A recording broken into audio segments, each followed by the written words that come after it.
How far do constitutional protections go? The Supreme Court will consider that question in the case of a Border Patrol officer who was standing in Texas when he shot and killed a teen in Mexico. It's a ruling that experts say will affect a nearly identical case in Nogales. Julian reports from our Washington bureau. The court last week said it will consider whether Border Patrol agent Jesus Mesa Jr. violated the Fourth Amendment rights of Sergio Hernandez, a 15-year-old Mexican who Mesa shot in 2010.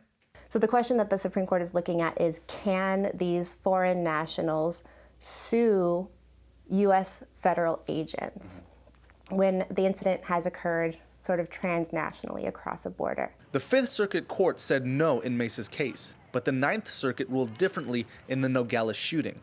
It said the family of 16-year-old Jose Rodriguez could sue Border Patrol agent Lonnie Swartz, who shot Jose repeatedly in Nogales, Sonora in 2012. It's clear that a U.S. citizen would be able to recover federal damages or damages against a federal agent, but whether a foreign national would have that same right.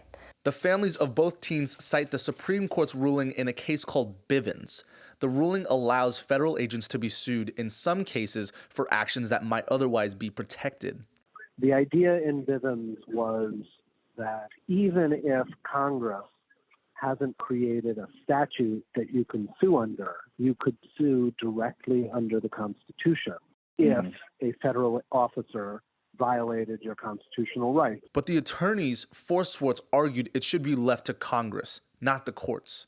Even if the High Court says Bivens applies, the families still have a long way to go to prove their cases. The officer could say he was acting within the legitimate course of his law enforcement duties, and he might have made an error, but it's not an error that is sufficiently egregious to give rise to damages.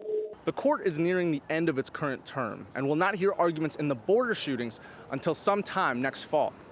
At the Supreme Court, Julian, Cronkite News.